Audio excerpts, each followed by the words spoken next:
Salut, c'est Anne-Marie. J'espère que vous allez bien et que vous êtes en pleine forme, que vos projets avancent et également vos préparations d'entretien, vos oraux et les concours. J'accompagne actuellement quelques personnes en médecine et en prépa d'une école d'ingénieurs.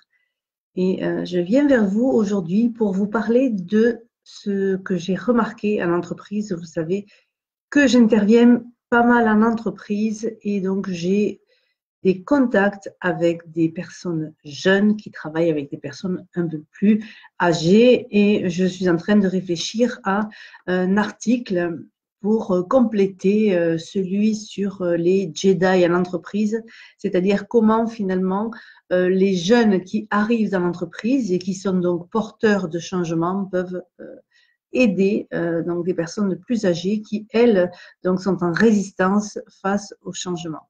Mais bref, aujourd'hui, je voudrais vous parler de quelque chose qui me paraît important et que j'ai remarqué souvent.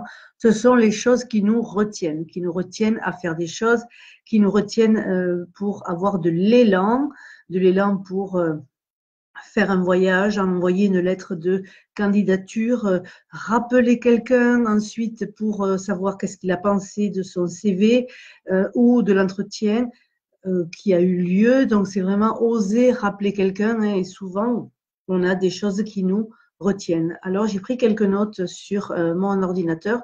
Ne soyez pas étonnés, je vais aussi regarder mes notes. Et c'est vrai que souvent, quand on a des rêves qui ne se réalisent pas ou des projets qui ne se concrétisent pas ou qu'on a des idées, qu'on n'arrive pas à les mettre en œuvre, sachez que il y a donc plusieurs facteurs. Donc les trois principaux, c'est évidemment la peur. La peur de rater, d'échouer, elle nous conduit directement à l'échec. Plus on va avoir peur d'échouer et plus on va arriver à l'échec. Et surtout, on va se dire, ben, finalement, ce voyage, il n'était pas pour moi, cet emploi, il n'était pas pour moi, et donc je ne vais pas persister dans ce domaine-là, ou que mon idée finalement elle n'était pas si bonne que ça et que c'est pas la peine que je continue. Donc ça, la peur va faire échouer et surtout créer de la désespérance et empêcher de persévérer. Elle va surtout vous mettre dans un état de procrastination où finalement elle va bloquer et vous empêcher de continuer. Et on se demande souvent pourquoi on ne persévère pas et pourquoi on n'a pas envie de persévérer. C'est tout simplement parce que la peur, elle nous bloque et elle nous maintient dans la procrastination. Effectivement, le pire, c'est que la plupart des peurs que l'être humain a ne se réalisent jamais. Écoutez bien et repassez-le en boucle. La plupart des peurs ne se réalisent jamais et souvent ce sont des peurs qui ne sont pas matérielles, c'est-à-dire qui n'existent pas.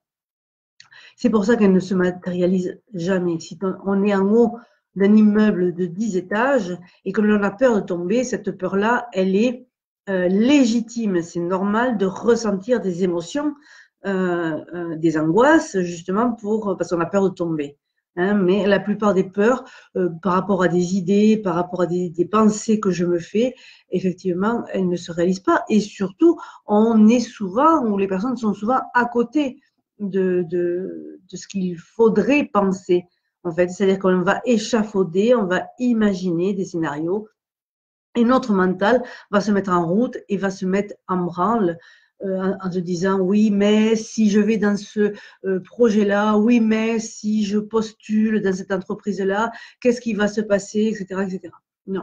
Alors, la peur, quand elle n'est pas matérialisée, euh, doit être virée, en fait. Il faut l'enlever définitivement et revenir à l'intérieur de soi, à ce qui nous fait le plus plaisir, à ce qui nous tient le plus à cœur. Vous avez envie de répondre à une annonce dans une entreprise qui vous plaît, foncez, n'attendez pas, faites-le.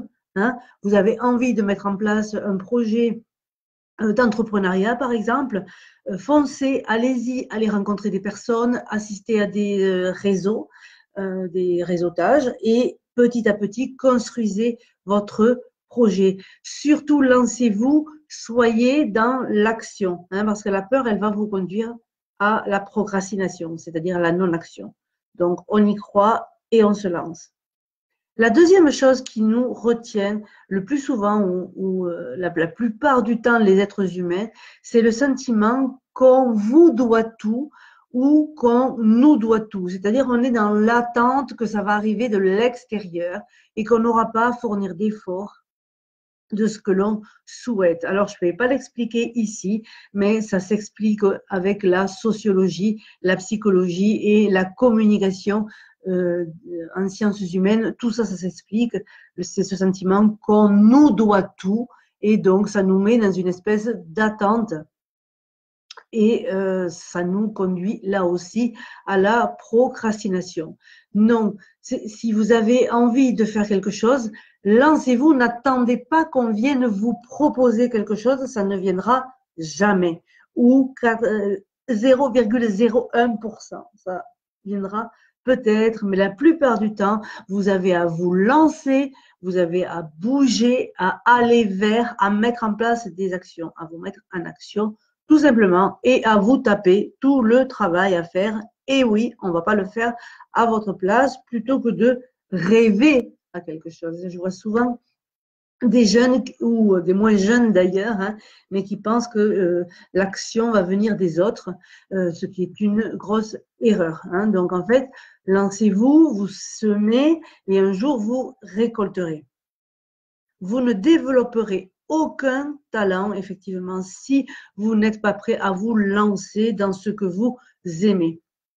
Tous ceux et celles que vous admirez aujourd'hui sont passés par là, sont passés par ces phases-là de se lancer et de mettre petit à petit les choses en route. Non, pour personne, ça n'a été du tout cuit, pardon. Donc en fait, il est important de se lancer hein, et de mettre en place l'action. Le troisième facteur qui nous empêche de nous lancer, c'est le perfectionnisme. Ceux et celles qui me connaissent savent que je parle avec des outils, par exemple de l'analyse transactionnelle ou d'autres choses. Et vous avez déjà entendu parler, quand je vous disais, Sois parfaite, qui est un driver, c'est-à-dire que ça fait partie de nos conditionnements, de notre ego. On a le petit message dans la tête qui tourne, qui tourne, qui tourne. L'un de ces messages-là, et qui nous conduit donc à la procrastination, à la non-action, c'est Sois parfait ou Sois parfaite. Hein. Donc, en fait, tant que ce n'est pas parfait, on ne vit pas, on ne fait pas, on ne se met pas dans l'action. Oui, mais quand j'aurai le temps de que ça sera que ça va fonctionner, que si, que ça. Quand tous les éléments sont réunis, là, je me lance. Et bien là, j'ai envie de vous dire non, ce n'est pas comme ça que ça fonctionne. Ce qui fonctionne, c'est une part de son intuition, une part de son envie, une grosse part de son envie. On se lance et ça ne sera jamais parfait. Vous entendez, ce ne sera jamais parfait. Donc, en fait, il faut se lancer, se mettre en action et petit à petit, vous allez affiner le projet, enlever des choses qui sont trop lourdes, etc., etc. Parce qu'à attendre que tout soit parfait tout le temps, qu'est-ce qui se passe, à votre avis? On ne fait pas grand-chose, voire on ne fait rien. Donc, on s'en fout si ce n'est pas parfait. On y va quand même.